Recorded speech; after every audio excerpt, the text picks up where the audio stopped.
Assalamualaikum warahmatullahi wabarakatuh. Anak-anak sekalian yang berbahagia, pada kesempatan siang hari ini kita akan melanjutkan diskusi kita tentang pendalaman dan pengayaan biologi. Hari ini kita akan melanjutkan topik sebelumnya masih terkait dengan genetika ya. Jadi kalau di pekan kemarin kita telah membahas genetika yaitu tentang hukum Mendel, yaitu hukum 1 Mendel dan hukum 2 Mendel. Kemudian dilanjutkan dengan penyimpangan semu hukum Mendel. Untuk penyimpangan semu hukum Mendel, di pekan kemarin kita sudah membahas 4 hal ya. Ini kita review sedikit. Yang pertama adalah namanya kodominan ya. Kemudian ada lagi alel letal. Alel letal ada letal dominan sama letal resesif. Kemudian ada juga intermediate dan ada juga alel ganda. Jadi yang sudah saya sebutkan tadi, mulai dari kodominan, alel letal, kemudian intermediate, alel ganda itu adalah interaksi alel. Nah, interaksi alel itu sudah kita bahas di pekan kemarin. Nah, untuk hari ini kita akan mendiskusikan tentang penyimpangan hukum Mendel yang lain, yaitu terkait dengan interaksi gen. Ini akan menjadi lebih detail lagi dibandingkan dengan interaksi alel yang sebelumnya sudah pernah kita bahas. Oleh sebab itu, silakan anak-anak untuk menyiapkan alat tulis, buku, kertas, dan alat pencatat ya, entah pensil atau bolpen. Nanti barangkali ada hal-hal yang akan ditanyakan dan perlu dicatat. Baik, anak-anak sekalian, kita mulai diskusi kita untuk membahas tentang genetika kali ini terkait dengan penyimpangan semu hukum Mendel, yaitu interaksi gen. Nah, konsep dari interaksi gen adalah sebagai berikut. Di sini interaksi gen terjadi jika 2 gen atau lebih mengekspresikan protein atau enzim yang mengatalisis langkah-langkah dalam suatu jalur bersama-sama. Jadi kalau nggak ada gen 1, maka ekspresi fenotipnya tidak akan muncul.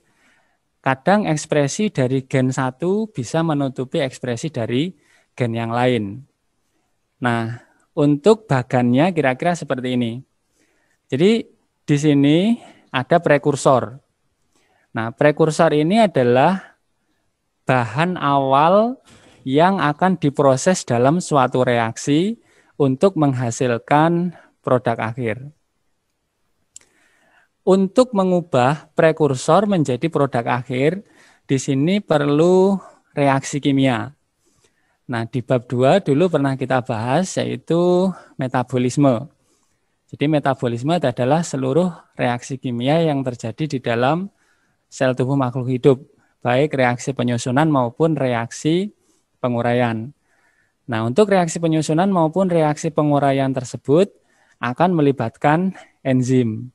Jadi sama, dalam proses interaksi gen ini, untuk mengubah prekursor atau bahan dasar menjadi produk akhir, di sini terjadi reaksi kimia. Dan reaksi kimia ini tentu saja akan melibatkan enzim. Di sini ada kode ya, E1, ini adalah enzim 1, kemudian ada E2, berarti ini adalah enzim 2, dan E3, berarti ini adalah enzim 3. Artinya untuk mengubah prekursor atau bahan dasar itu diperlukan dalam bagan ini ya, itu diperlukan 3 buah enzim, yaitu enzim E1, enzim E2, enzim E3. Enzim E1, nah ini berperan untuk mengubah atau mengkatalisis prekursor menjadi zat A. Ketika tidak ada enzim 1, zat A tidak akan terbentuk. Oleh sebab itu, untuk membuat prekursor menjadi zat A, harus ada enzim 1. Dan enzim 1 ini dikode oleh gen 1. Artinya, kalau gen 1 ini tidak ada, maka enzim 1 tidak muncul, otomatis prekursor tidak akan bisa diubah menjadi zat A. Dengan demikian, keberadaan gen 1 ini harus ada untuk mengubah prekursor menjadi zat A. Kemudian di sini untuk mengubah zat A menjadi zat B diperlukan enzim 2. Nah, untuk memunculkan enzim 2 harus ada G2 atau gen 2. Artinya keberadaan gen 2 ini akan menghasilkan enzim 2 dan enzim 2 ini akan mengatalisis proses perubahan zat A menjadi zat B. Dengan demikian kalau tidak ada gen 2, otomatis enzim 2 tidak muncul, zat A tidak akan bisa diubah menjadi zat B. Dan yang terakhir, untuk mengubah zat B menjadi produk akhir yaitu zat C, diperlukan enzim 3. Dan enzim 3 ini dikode oleh gen 3 atau G3 di sini ya. Nah, berarti G3 ini atau gen 3 ini berfungsi untuk mengatalisis pembentukan atau gen 3 ini berfungsi untuk membentuk enzim 3. Nah, enzim 3 ini berperan untuk mengatalisis zat B menjadi zat C. Zat C ini adalah produk akhir. Nah, dari sini kita bisa menyimpulkan sebenarnya interaksi gen di sini adalah ada interaksi antara gen 1, G1 ya, gen 2, dan gen 3. Nah, ketika salah satu dari ketiga gen ini tidak muncul, gen 1, gen 2, gen 3, ini salah satu saja atau lebih ya, tidak muncul, maka mustahil untuk menghasilkan produk akhir berupa zat C. Oleh sebab itu untuk menghasilkan zat C, mutlak harus ada gen 1, gen 2, dan gen 3. Dengan adanya gen 1, gen 2, dan gen 3 ini akan menghasilkan enzim 1, enzim 2, dan enzim 3. Nah, di sini terjadi interaksi gen, yaitu gen 1, gen 2, dan gen 3. Ini adalah gambaran untuk secara umum kita bisa memahami kejadian interaksi gen pada topik yang kita bahas kali ini. Nah, sekarang kita akan mencoba untuk mendiskusikan tentang jenis-jenis interaksi gen. Pada pertemuan sebelumnya kita sudah membahas kalau interaksi gen itu ada 7 poin ya. Nah, dari 7 poin itu yang akan kita diskusikan pertama kali adalah ini, atavisme. Atavisme ya. Atavisme adalah interaksi dari beberapa gen yang menyebabkan munculnya suatu sifat yang berbeda dengan karakter induknya. Nah, untuk kejadian atavisme ini pertama kali ditemukan oleh Bateson dan Punet. Kejadiannya pada kasus cengger ayam atau pial ayam. Nah, kita mengetahui pial ayam atau cengger ayam ada 4.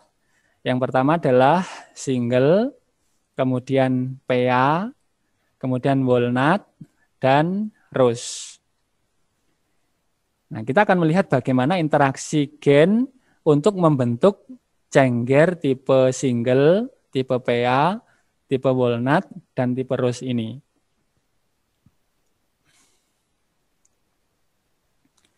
Nah, kita lihat di sini interaksi antar gen-gen dapat menentukan bentuk dari pial atau cengger ayam.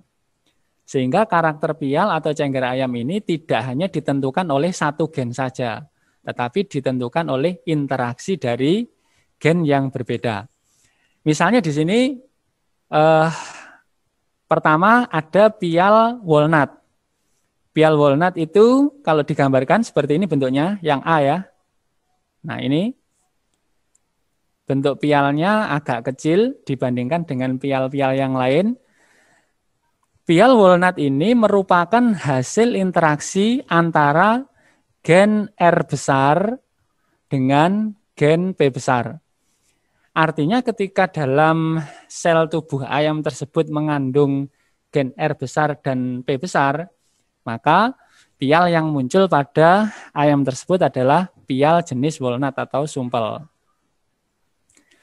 Kemudian yang B di sini ada rose atau gerigi. Nah, ini yang rose atau gerigi ini jenis pial yang ukurannya cukup besar dibandingkan dengan pial walnut.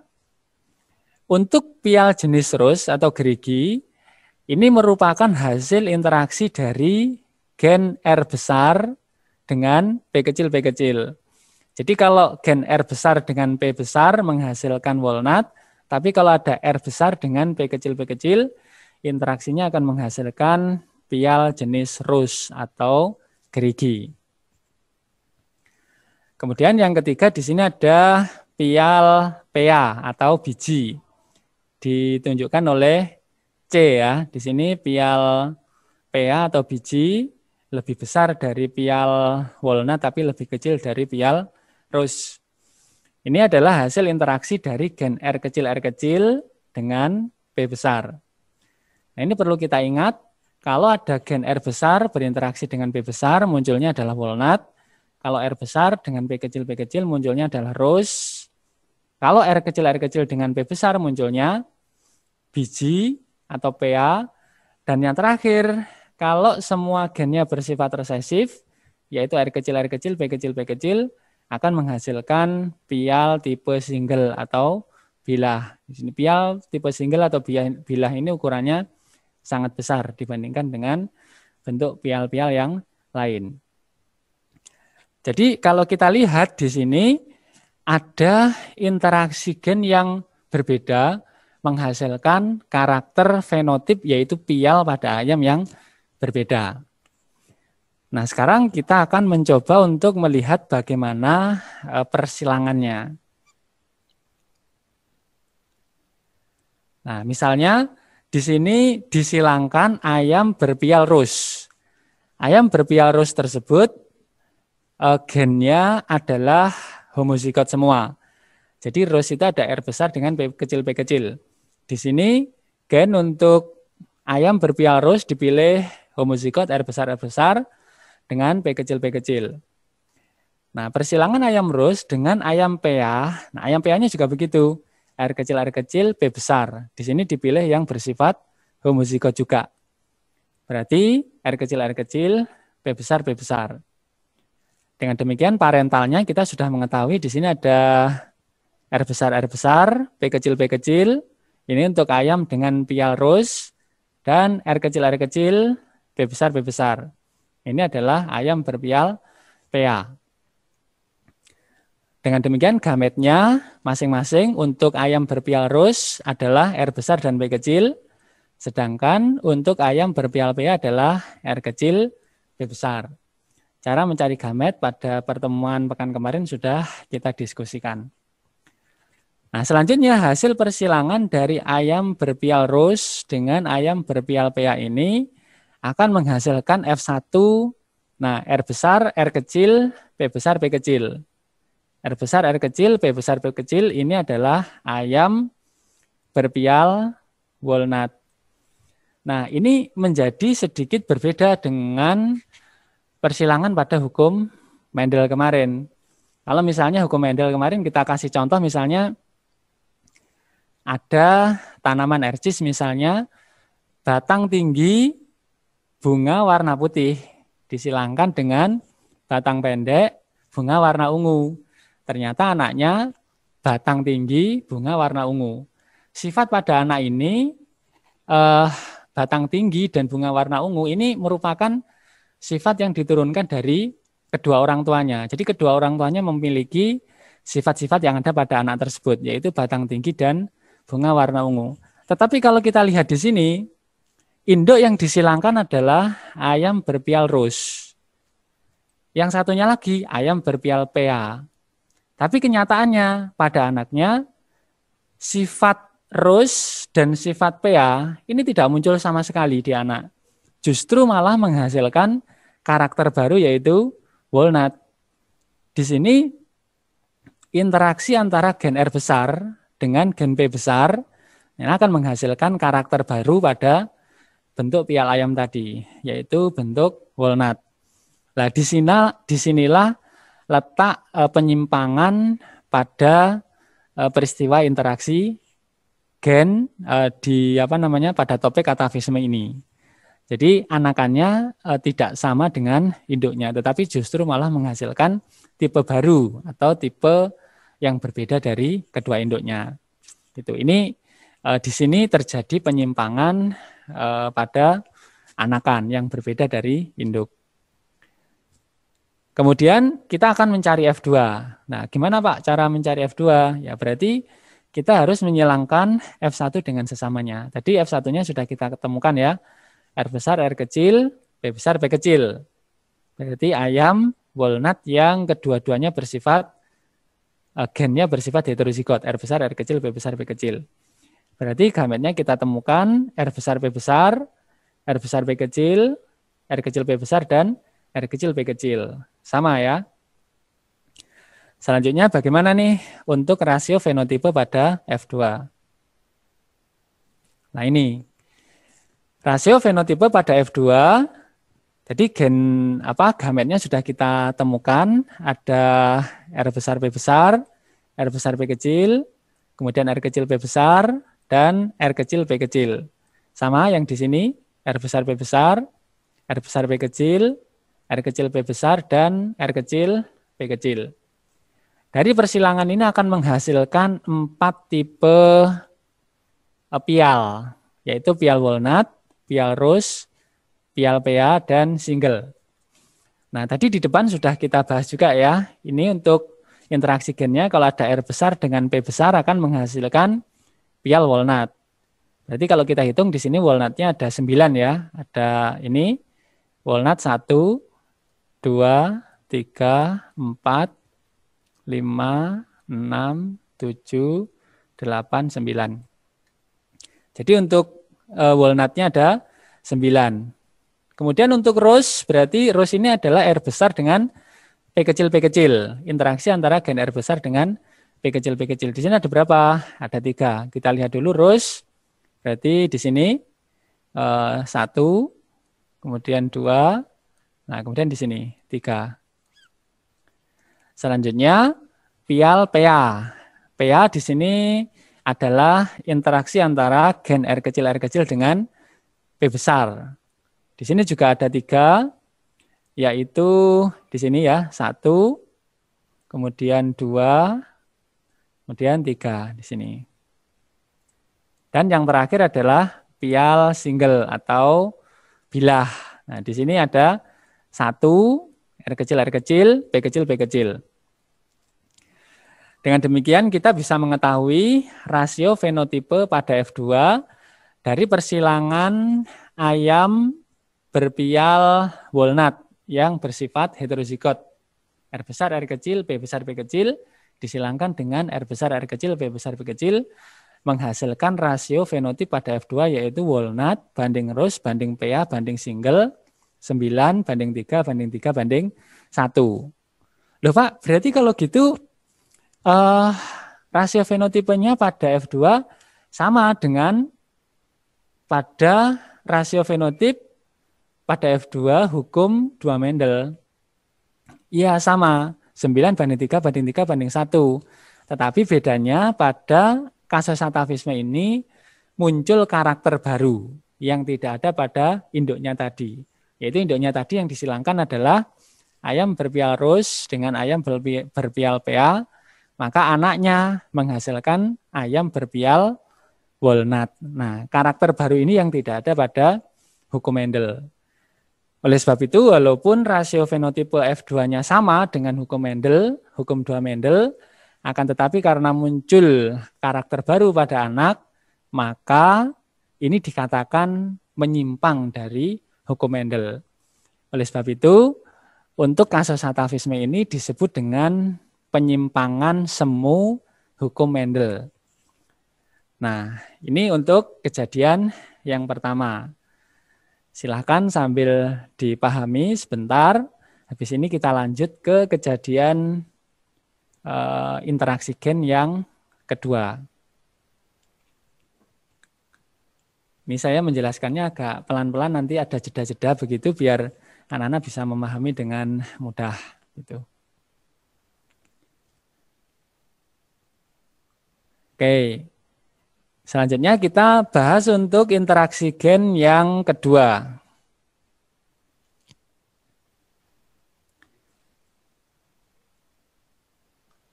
Nah, di sini sebelum masuk ke interaksi gen yang kedua ya, di sini ada tambahan Mas Yan ya. Jadi penyimpangan yang terjadi pada atavisme bukanlah mengenai rasio fenotip pada F2. Karena rasio fenotip F2-nya sama dengan hukum 2 Mendel. 9:3:3:1. Melainkan munculnya sifat baru pada ayam, yaitu pada pial ayam, yaitu walnut dengan single.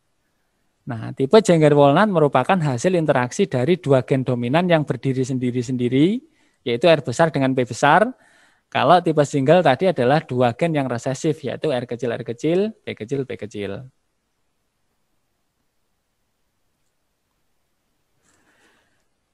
Oke, sekarang kita masuk ke penyimpangan semu hukum Mendel interaksi gen yang kedua. Yang pertama tadi adalah atavisme. Sekarang yang kedua adalah kejadian polimeri. Polimeri disebut juga dengan istilah poligenik atau gen ganda. Polimeri merupakan bentuk interaksi gen yang bersifat kumulatif. Kumulatif itu artinya saling menambah. Saling menambah itu maksudnya kalau misalnya ada gen ya, misalnya suatu organisme itu memiliki gen A besar. A besar ini digunakan untuk mengkode warna merah misalnya. Sedangkan A kecil untuk mengkode warna putih. Semakin banyak jumlah A besarnya dalam organisme itu, maka tanaman itu akan semakin memunculkan warna merah. Jadi merahnya semakin tua.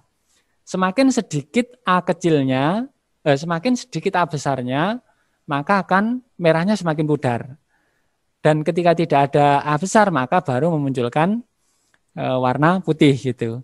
Peristiwa ini mirip seperti yang terjadi pada warna kulit manusia.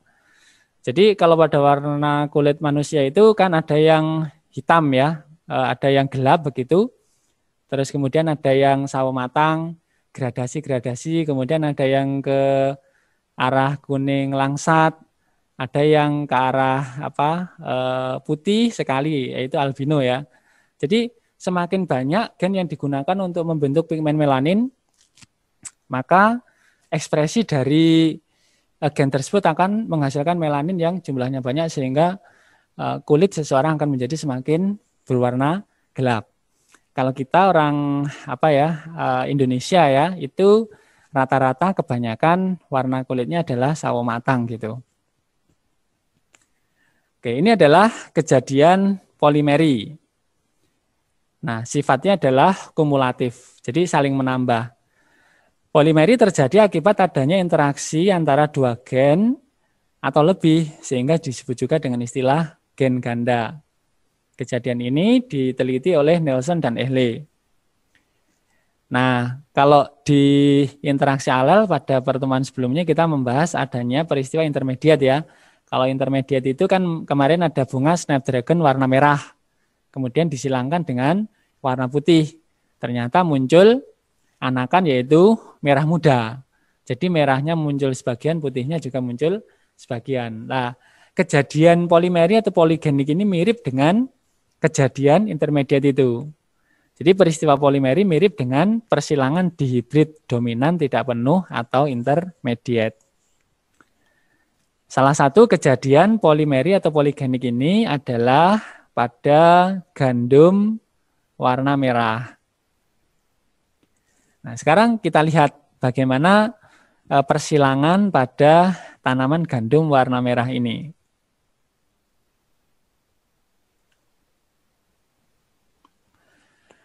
Oke, nah ini ada keterangan juga.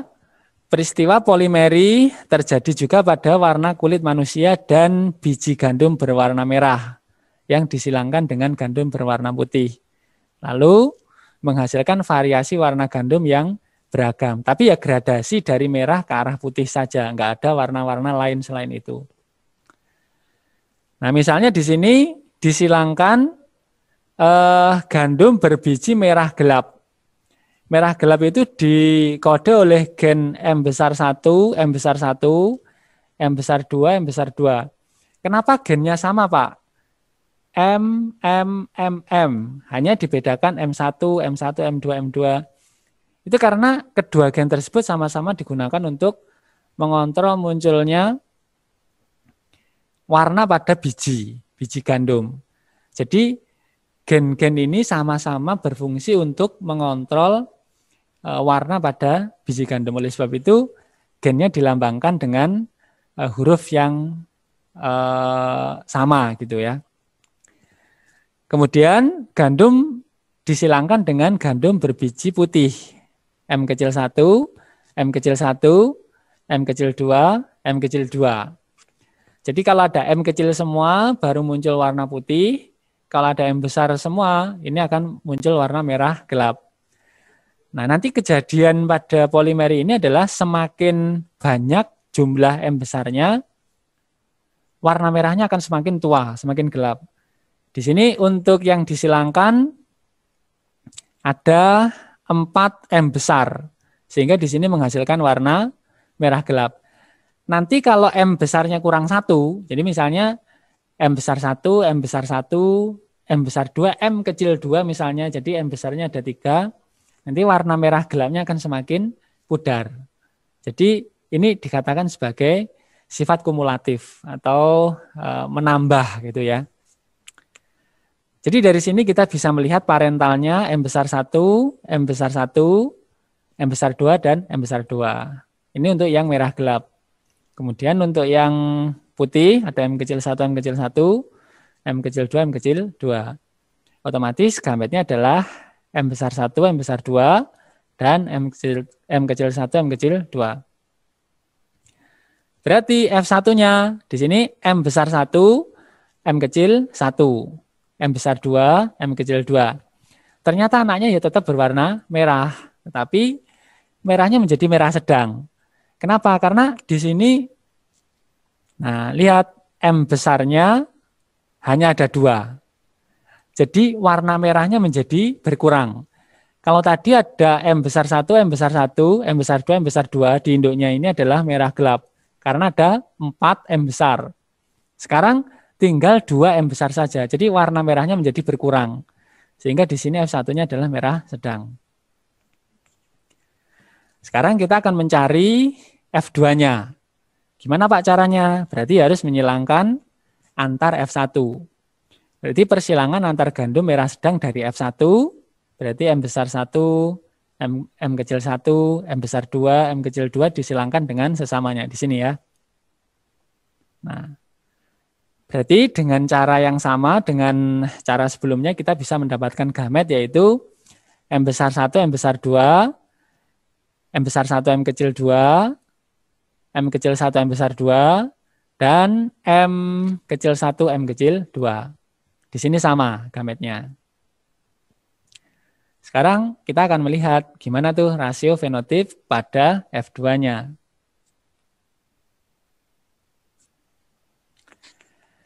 Oke, ini rasio fenotip pada F2. Ternyata hanya ada 2 warna saja yang muncul, yaitu warna merah sama warna putih. Karena di sini asalkan ada gen M besar, pasti fenotipnya adalah berwarna merah. Asalkan ada M besar, pasti fenotipnya berwarna merah. Tergantung jumlah M besarnya. Semakin banyak jumlah M besarnya, maka warna merahnya akan semakin gelap. Saya ambil contoh misalnya di sini. Di sini ada M besar 1, M besar 1, M besar 2, M besar 2. Di sini merah gelap karena ada 4 gen M besar. Tapi kalau kita lihat di sini, hanya ada 3 M besar. M besar 1, M besar 1, M besar 2, M kecil 2. Warnanya jadi merah. Tapi kalau kita lihat di sini misalnya ya, M besarnya cuma 2. Jadi M besar 1, M kecil 1. M besar 2, M kecil 2. Warnanya jadi merah sedang. Bagaimana kalau M besarnya cuma 1 Pak? Nah di sini misalnya M kecil 1, M kecil 1, M besar 2, M kecil 2. Jadi di sini hanya ada 1 M besar. Maka menjadi merah muda. Bagaimana kalau tidak ada M besarnya sama sekali? Misalnya di sini. M kecil 1, M kecil 1, M kecil 2, M kecil 2. Warnanya jadi putih. Jadi putih ini muncul hanya jika tidak ada gen M besarnya. Ada gen M besar 1 saja, warnanya akan menjadi merah. Semakin banyak gen M besarnya, merahnya akan menjadi semakin gelap. Dengan demikian rasio fenotipe pada F2-nya adalah merah banding putih 15 banding 1. Walaupun merahnya ini ada gradasi warna, yaitu mulai dari merah gelap, merah, merah sedang, merah muda. Nah, tapi semuanya tetap dihitung warna merah gitu. Jadi perbandingannya merah banding putih adalah 15 banding 1. Kalau resesif semua berarti baru memunculkan warna putih. Nah, tentu saja perbandingan 15 banding 1 ini menyimpang dari hukum 2 Mendel, yaitu 9331. Oleh sebab itu, kejadian polimeri ini disebut dengan peristiwa interaksi gen yang merupakan penyimpangan semu hukum Mendel gitu. Oke, silakan sambil pelan-pelan sambil dicatat, sambil dipahami ya. Habis ini kita masuk ke penyimpangan semu hukum Mendel yang ketiga. Oke.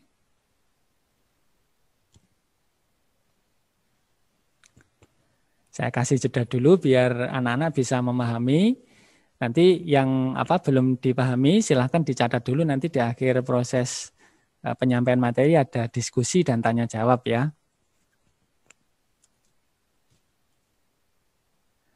Baik, kita lanjutkan ke penyimpangan semu hukum Mendel yang ketiga.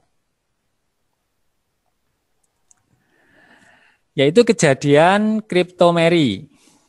Nah, kalau tadi yang pertama adalah atavisme, yang kedua adalah polimeri atau poligenik atau gen ganda. Sekarang yang ketiga adalah kriptomeri. Nah, kriptomeri adalah peristiwa di mana gen dominan yang karakternya akan muncul jika bersama-sama dengan gen dominan yang lainnya. Jika gen dominan ini berdiri sendiri, maka karakternya nggak akan muncul atau tersembunyi. Dia punya gen, tetapi gen tersebut tidak memunculkan karakternya. Makanya dikatakan tersembunyi atau kriptos gitu. Nah, peristiwa kriptomeri ini diteliti oleh Correns. Nah, interaksi antar gen-gen dominan akan menimbulkan karakter baru. Peristiwa ini terjadi pada bunga Linaria marokana. Jadi ketika disilangkan bunga Linaria marokana warna merah, jadi induknya yang satu warna merah, kemudian yang satunya lagi induknya warna putih. F1 seluruhnya berwarna ungu. Nah, ini kejadiannya kok mirip-mirip dengan pada atavisme tadi. Kalau atavisme tadi kan yang disilangkan rose dengan PA. Nah, ternyata anaknya berpial walnut kan gitu. Jadi ada karakter baru. Di sini ada induk bunga Linaria marokana berbunga warna merah. Kemudian disilangkan dengan bunga Linaria marokana warna putih. Loh, ternyata anaknya bukan merah, bukan putih, bukan pink, tetapi malah menghasilkan warna lain yaitu ungu. Ini kalau kita lihat kok mirip seperti kejadian atavisme. Walaupun proses penyilangannya nanti berbeda, kejadiannya berbeda. Tapi di sini bisa menghasilkan karakter yang berbeda dari induknya, yaitu warna ungu. Sedangkan induknya merah sama putih. Nah, bagaimana persilangannya? Nah, kita lihat. Nah, ini ada bunga Linaria marokana ya, yang berwarna ungu. Bunga Linaria marokana yang berwarna ungu. Di sini diberi keterangan bila gen A besar adalah gen yang digunakan untuk membentuk antosian. Antosian ini sebenarnya bisa memunculkan dua warna. Jadi gen A besar atau gen antosian ini bisa memunculkan dua warna. Yang pertama adalah warna merah, dan yang kedua adalah warna ungu.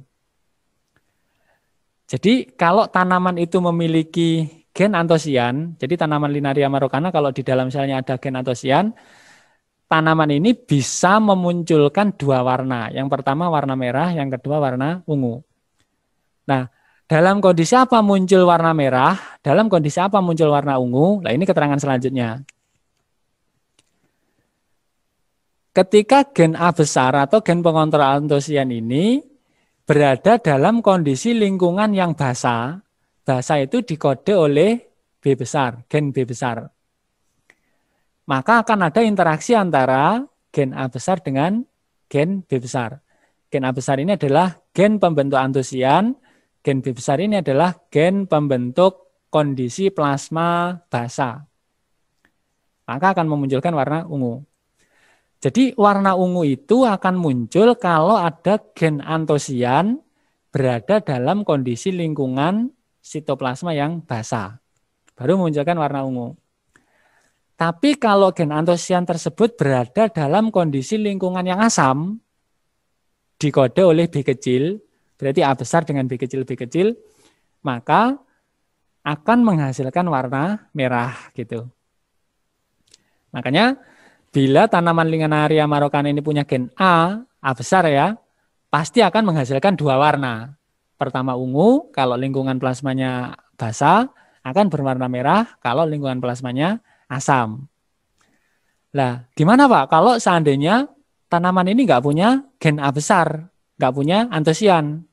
Dalam kondisi lingkungan asam maupun basah, kalau tanaman ini nggak punya gen antosian, apapun yang terjadi pasti akan berwarna putih. Jadi Linaria marokana akhirnya akan berpotensi memiliki 3 warna gitu pada bunganya. Yang pertama ungu, yang kedua merah, dan yang ketiga adalah putih gitu. Makanya kita nggak perlu heran kalau misalnya kita nanam nih tanaman Linaria marokana nih. Saya nanam nih bunganya warna merah, kemudian satunya lagi warnanya putih. Loh, baru saya silangkan anaknya kok semuanya berwarna ungu. Nggak perlu heran karena secara genetika hal ini sudah bisa kita ketahui gitu. Sama aja dengan misalnya gini, ada orang tua, nah ayah golongan darah A, nah ibu golongan darah B, nah ternyata anaknya punya golongan darah O misalnya, ini nggak perlu diherankan karena hal itu bisa dianalisis secara genetika. Atau kalau nggak gitu misalnya ayah nih punya rambut keriting, ibu punya rambut keriting, anak rambutnya lurus semua, nggak perlu diherankan, hal macam itu bisa terjadi secara genetik, bisa dijelaskan secara genetik gitu. Oke, sekarang kita akan melihat ini ya, persilangannya. Nah, ini saya tulis dulu biar nanti lebih mudah memahami. Untuk penurunan sifatnya tadi kalau ada ini ya, kalau ada A besar dengan B besar akan menghasilkan warna ungu. Artinya tanaman Linaria marokana tadi punya gen antosian berada dalam kondisi lingkungan yang basah. Kemudian kalau tanaman tadi punya gen antosian dalam kondisi lingkungan yang asam, berarti B kecil akan menghasilkan warna merah gitu. Tapi kalau tanaman Linaria marokana tadi tidak punya gen antosian, berarti kalau nggak punya gen antosian, otomatis dia A kecil. Gini. Dalam kondisi lingkungan yang basah, maupun tidak punya gen antosian, dalam kondisi lingkungan yang asam. Nah, dua-duanya ini akan menghasilkan warna putih. Ini genotipe yang perlu kita pahami dulu. Di sini disilangkan bunga Linaria marokana warna merah, gitu ya, warna merah. Itu genotipenya adalah ini A besar, B kecil. Jelas kalau ada A besar dengan B kecil warnanya merah. Disilangkan dengan putih. Genotipenya A kecil, B besar. Sekarang kita lihat parentalnya di sini A besar, B kecil dengan A kecil, B besar. Gametnya untuk yang bunga Linaria marokana warna merah ya, di sini ada A besar, B kecil. Sedangkan untuk gamet dari bunga Linaria marokana warna putih yaitu A kecil, B besar. Berarti F1-nya akan ketemu A besar, A kecil, B besar, B kecil. Kayak gini. Nah, ternyata interaksi antara gen A besar dengan B besar yang menyatakan bahwa tanaman ini punya gen antosian berada dalam kondisi lingkungan yang basah, menghasilkan warna ungu. Bagaimana kalau Linaria marokana warna ungu? disilangkan dengan sesamanya dari F1. Berarti di sini A besar A kecil, B besar B kecil disilangkan dengan sesamanya. Kayak gini. Nah, ini dari F1, ini juga dari F1. Berarti gametnya ada 4 ya masing-masing. Ada A besar B besar, A besar B kecil, A kecil B besar, dan A kecil B kecil. Yang di sini juga sama, besar B besar, A besar B kecil, A kecil B besar, A kecil B kecil. Bagaimana rasio fenotip F2-nya? Ini dia. Nah, tadi sudah kita uraikan sebelumnya.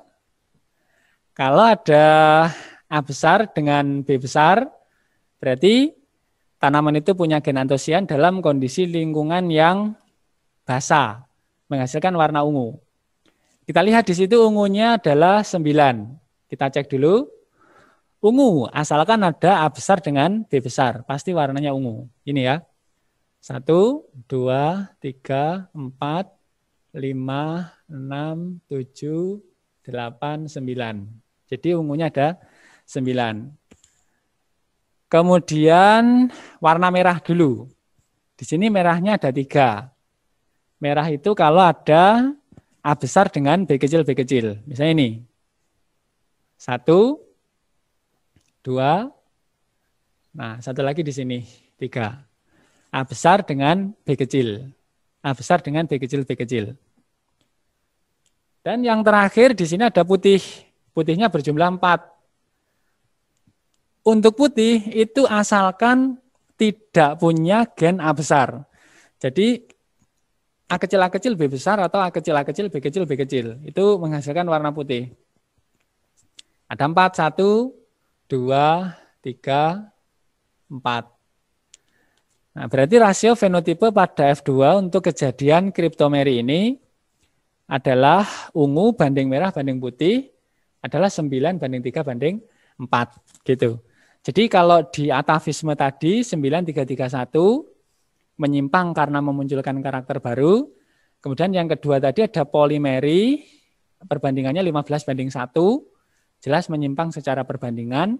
Sedangkan kalau di kriptomeri ini perbandingannya adalah 9 banding 3 banding 4. Ini juga jelas menyimpang dari hukum Mendel. Oke, silahkan dipahami dulu sejenak.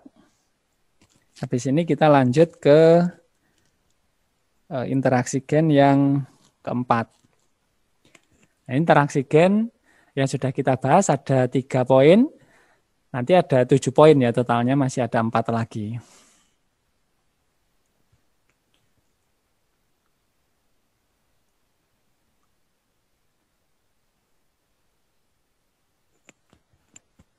Oke, saya lanjut dulu untuk interaksi gen yang keempat.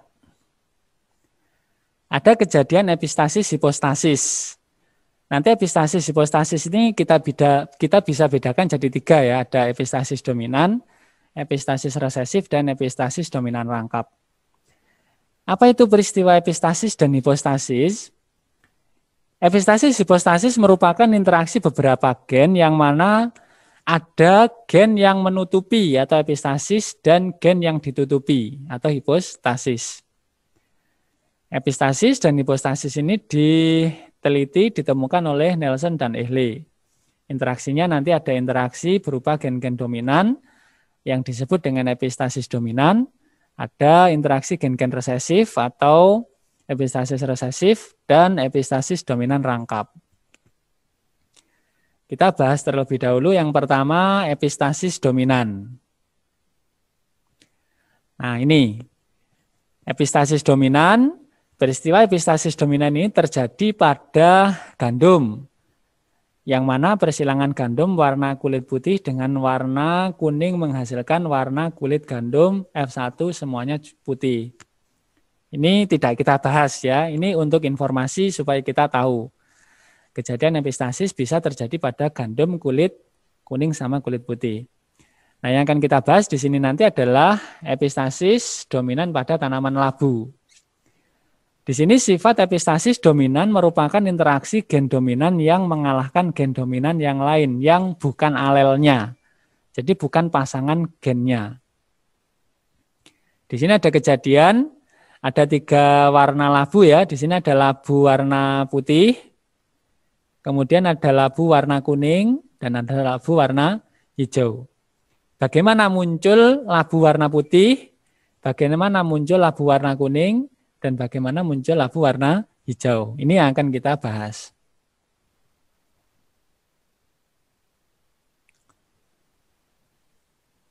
Oke, sekarang kita lihat persilangannya. Persilangan epistasis dominan pada tanaman labu putih. Nah, labu putih itu dikode oleh P besar, P besar, K besar, K besar. Dengan labu hijau. P kecil, P kecil, K besar, K kecil, K kecil. Jadi kalau kita lihat di sini,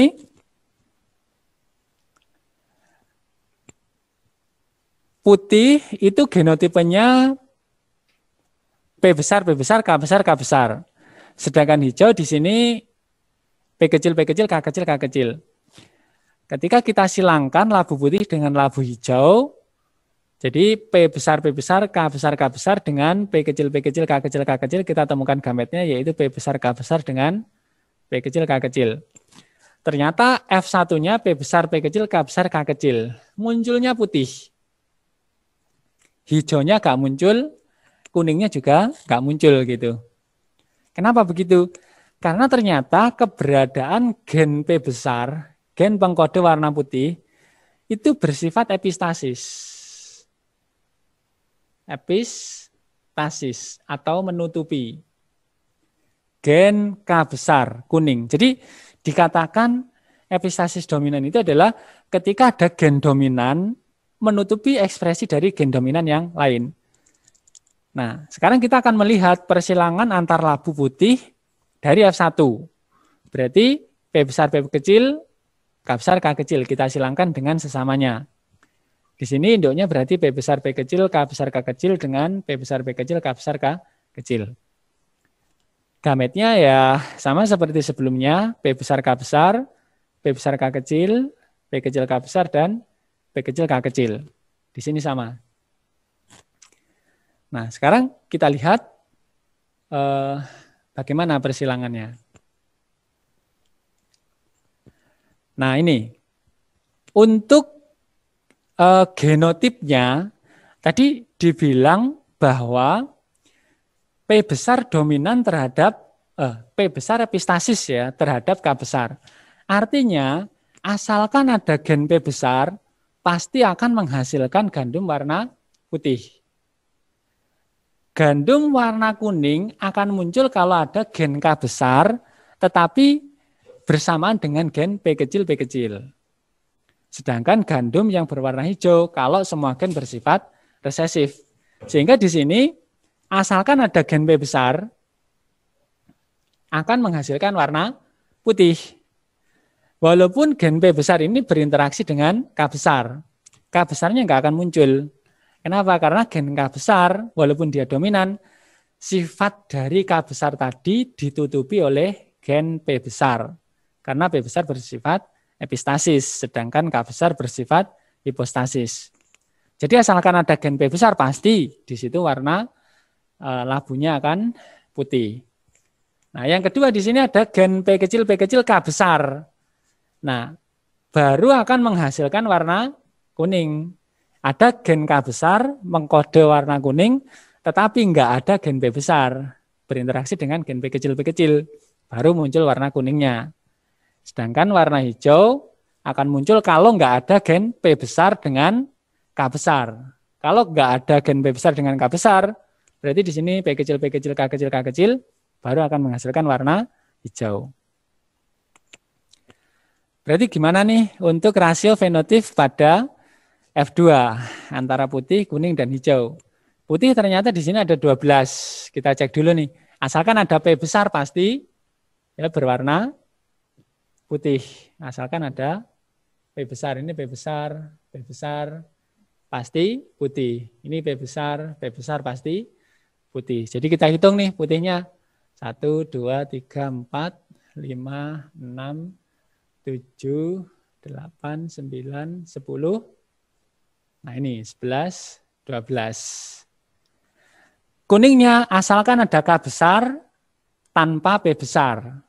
Berarti P kecil K besar. Ada 3 nih. 1, 2, 3. Ini sudah benar. Dan yang terakhir adalah hijau. Hijau kalau nggak ada gen P besar dengan K besar. Berarti cuma 1. Ini. Jadi rasio fenotipe pada persilangan dengan sifat epistasis dominan itu adalah rasio pada F2-nya adalah 12 banding 3 banding 1. Jadi jelas menyimpang dari hukum Mendel yang 9 banding 3 banding 3 banding 1. Gitu.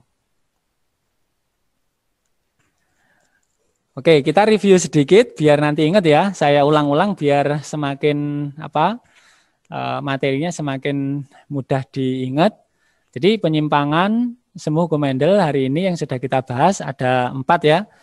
Pertama, atavisme terjadi pada cengger ayam ya. Tadi perbandingannya 9331. Terus yang kedua polimeri atau poligenik. Perbandingannya 15 banding 1.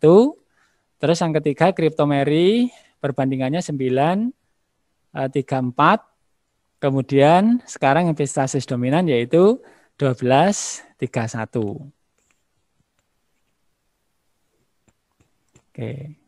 Sekarang kita lanjut ke epistasis resesif. Epistasis resesif terjadi bila gen dengan alel homozigot resesif bisa memengaruhi gen lain. Maksudnya menutupi ekspresi gen lain gitu. Jadi gen resesif menutupi gen dominan yang lain. Kalau tadi gen dominan menutupi gen dominan yang lain kan biasa ya, karena memang dia gen dominan. Ini unik nih, ada gen resesif, alel resesif, kok malah menutupi gen dominan yang lain. Ini kan hal yang istimewa. Nah, epistasis resesif terjadi pada warna rambut tikus. Kita baca perlahan-lahan. Warna rambut pada tikus ditentukan oleh gen dengan alel A besar dan A kecil. A besar dengan A kecil. Jadi kalau ada gen A besar dengan A kecil, bisa menghasilkan warna rambut. Apa warna rambutnya, Pak? Kalau ada A besar yang bersifat dominan terhadap A kecil, akan menghasilkan warna gauti. Jadi kalau ada gen A besar pada tikus tadi, akan menghasilkan warna rambut gauti atau kelabu tua. Akan tetapi bila muncul A kecil, nah alel A kecil ini akan menghasilkan warna rambut hitam. Jadi kalau di tikus itu ada gen A besar, dia akan berpotensi menghasilkan warna rambut gauti atau kelabu tua. Kalau ada gen A kecil akan berpotensi menghasilkan warna rambut hitam. Nah, tapi ada tapinya nih. Kerja gen tersebut dipengaruhi oleh gen pengontrol pigmen rambut yaitu alel H besar dengan H kecil. Jadi gen warna rambut tadi dipengaruhi oleh gen pengontrol pigmen rambut yaitu H besar sama H kecil. Bagaimana kerja dari gen pengontrol pigmen warna rambut tersebut? Nah ini. Gen H besar menentukan terjadinya pigmentasi. Gen H besar menentukan terjadinya pigmentasi. Sehingga warna rambut tadi tetap muncul. Jadi supaya rambut pada tikus tadi muncul, entah gauti ataupun hitam, maka pada sel tikus tersebut harus ada gen H besar. Tetapi ekspresi gen A besar maupun gen A kecil nggak akan muncul atau akan tertutupi jika sel dari tikus tersebut memiliki H kecil. Jadi supaya muncul warna rambut tidak boleh ada gen H kecil. Harus muncul gen H besar gitu. Nah, jadi kalau seperti itu kita bisa melihat terlebih dahulu karakter genotip dan fenotipnya. Sekarang kita tahu genotipenya dan fenotipenya. A besar mengkode kelabu, tapi sarannya harus ada H besar.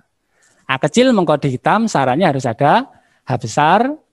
Kemudian kalau nggak ada H besar, maka akan menghasilkan warna putih. Di sini disilangkan tikus berambut hitam. Jadi A kecil, H besar. Nah ini kan A kecil, H besar, berarti warna hitam. Dengan tikus albino, A besar tapi H kecil, berarti dia albino atau putih. Gitu. Maka induknya adalah H besar, A kecil dengan H kecil dan H besar. Maka F1-nya akan ketemu H besar, H kecil, A besar, A kecil. Kalau ada A besar dengan H besar, nah ini berarti akan menghasilkan agouti atau kelabu, abu-abu. Sekarang kita silangkan antar tikus abu-abu agouti dengan genotipe H besar, H kecil, H besar, A kecil. Untuk mencari F2. Berarti genotip parental induknya adalah H besar, H kecil, A besar, A kecil dengan H besar, H kecil, A besar, A kecil. Gametnya otomatis ya H besar, A besar, H besar, A kecil, H kecil, A besar, dan H kecil, A kecil. Di sini sama. Bagaimana rasio fenotipe pada F2-nya? Nah ini.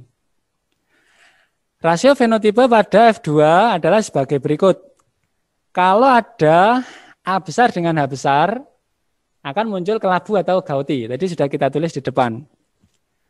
Kalau ada A kecil dengan H besar akan muncul hitam. Tadi juga sudah kita jelaskan.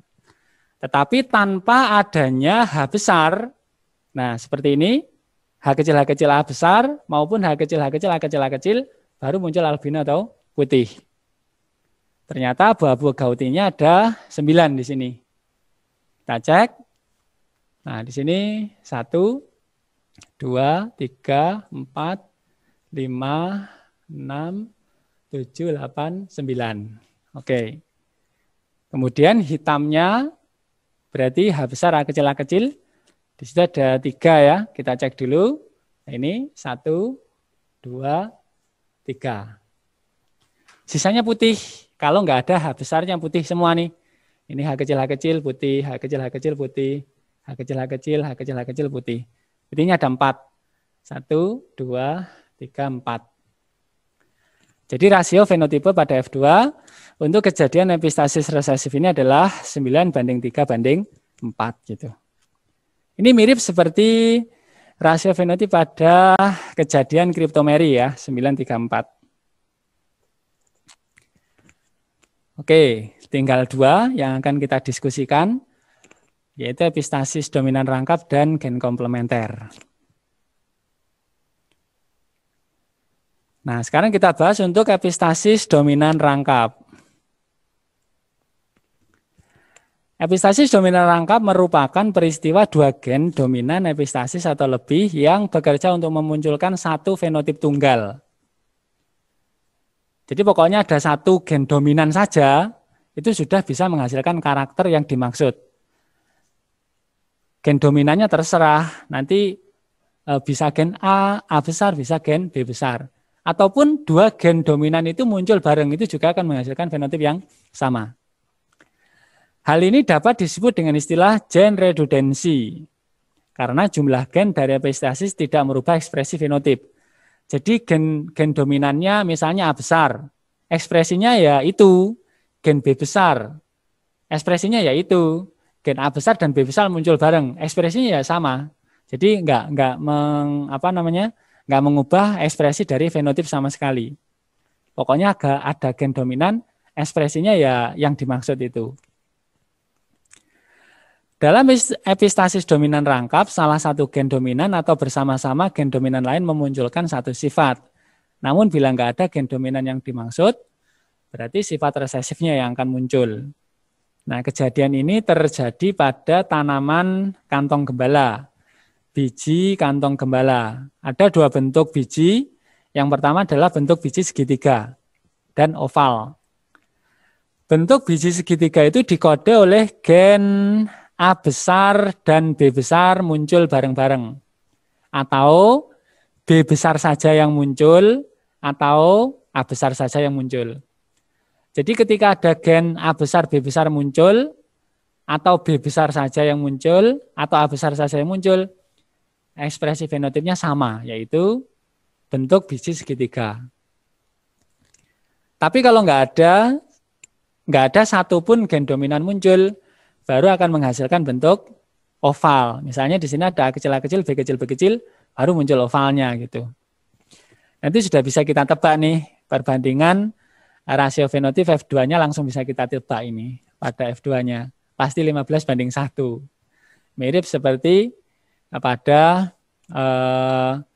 perbandingan di polimeri tadi ya. Cuman karakternya berbeda.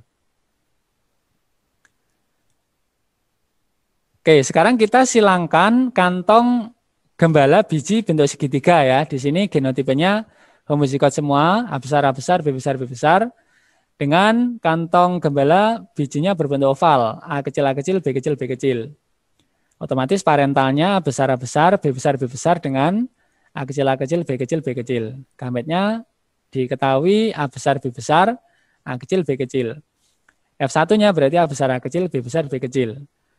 Di sini diberi keterangan keberadaan gen A besar dan atau gen B besar bisa menimbulkan bentuk biji segitiga.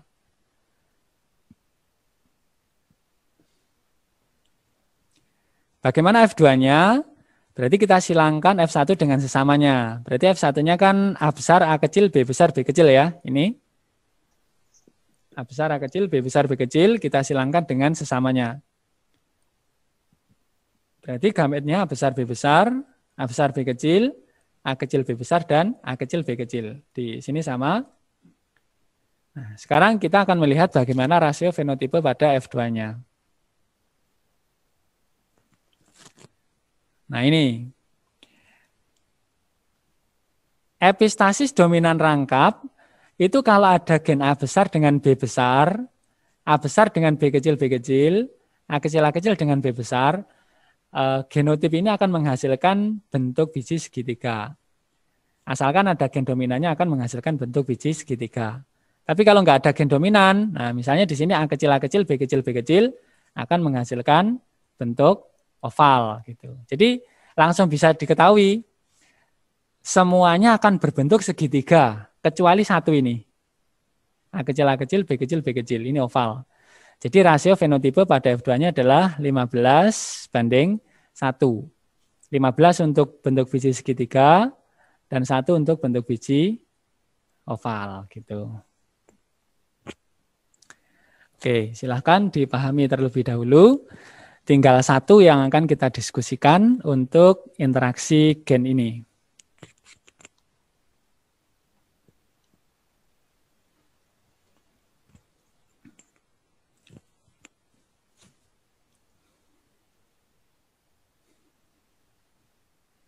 Yang terakhir adalah gen komplementer.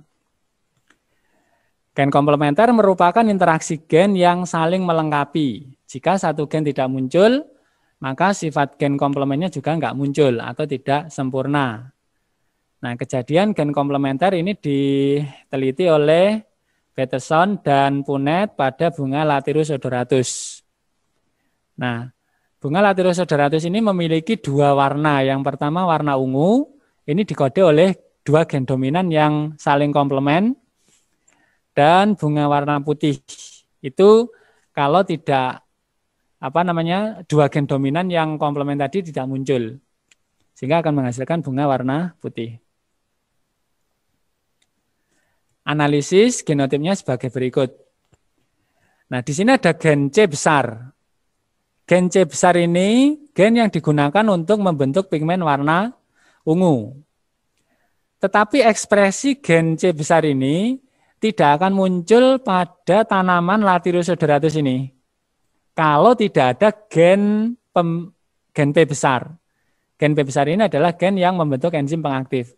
Jadi walaupun punya gen untuk membentuk warna, kalau nggak ada gen pengaktifnya, warna nggak akan muncul. Jadi syarat untuk munculnya bunga warna ungu pada Lathyrus odoratus ini adalah kalau ada gen C besar dengan gen C besar ini muncul bareng. Hanya ini. Kalau nggak seperti ini, warnanya pasti putih gitu. Jadi sekali lagi saya ulangi, kalau gen pembentuk pigmen warna yaitu C besar nggak akan bakalan menghasilkan warnanya yaitu warna ungu kalau nggak ada enzim pembentuk enzim pengaktifnya yaitu P besar. Jadi syarat untuk terbentuknya warna ungu kalau ada C besar dengan P besar.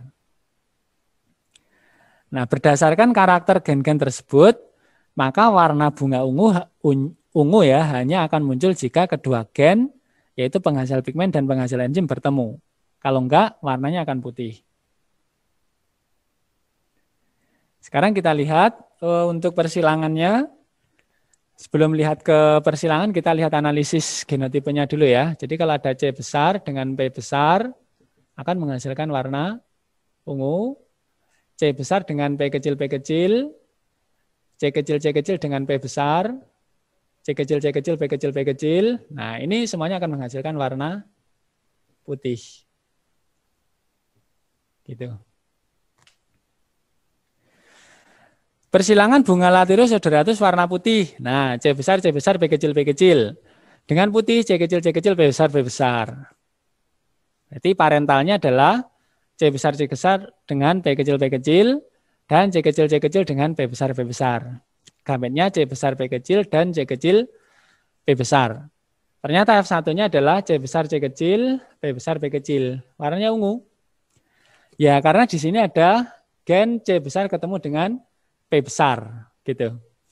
Jadi ini kalau orang belum paham akan bingung gitu. Loh, ini bunga warna putih disilangkan dengan bunga warna putih, kok muncul warna ungu. Lah kan aneh kan? Padahal ini bisa dijelaskan secara genetik, jadi nggak perlu heran gitu. Kemudian kita akan mencari rasio fenotip pada F2. Berarti kita harus menyilangkan F1 dengan sesamanya. Nah, persilangan antar bunga Lathyrus odoratus warna ungu, ini ya dari F1, C besar, C kecil, P besar, P kecil. Maka genotipe induknya yang pertama adalah C besar, C kecil, P besar, P kecil. Di sini juga sama, C besar, C kecil, P besar, P kecil. Berarti gametnya adalah C besar, P besar, C besar, P kecil, C kecil, P besar, dan C kecil, P kecil. Di sini otomatis sama. Nah, ini adalah rasio fenotipe pada F2-nya. Asalkan ada C besar dengan P besar pasti akan menghasilkan warna ungu gitu. C besar, P kecil, P kecil, C kecil, P besar, C kecil, P kecil, P kecil pasti warna putih. Jadi ungunya pasti sudah bisa kita tebak asalkan ada C besar dengan P besar. 1, 2, 3, 4, 5, 6, 7, 8, 9. Ada 9, sisanya putih ya. Ada 7. 1, 2, 3, 4, 5, 6, 7.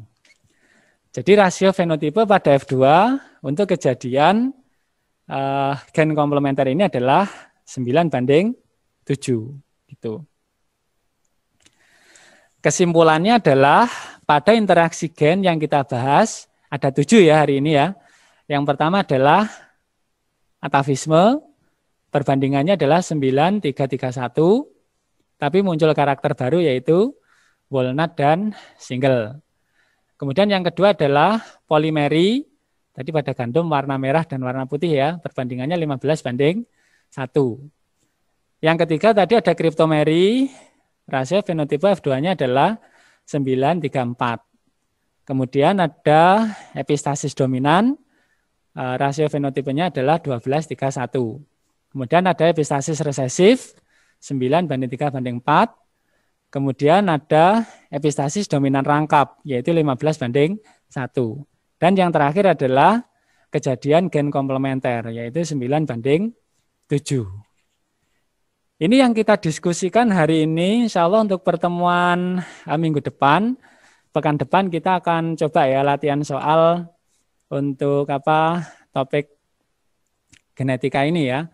Mudah-mudahan nanti dengan latihan soal itu bisa kita perdalam ya materi tentang genetika ini.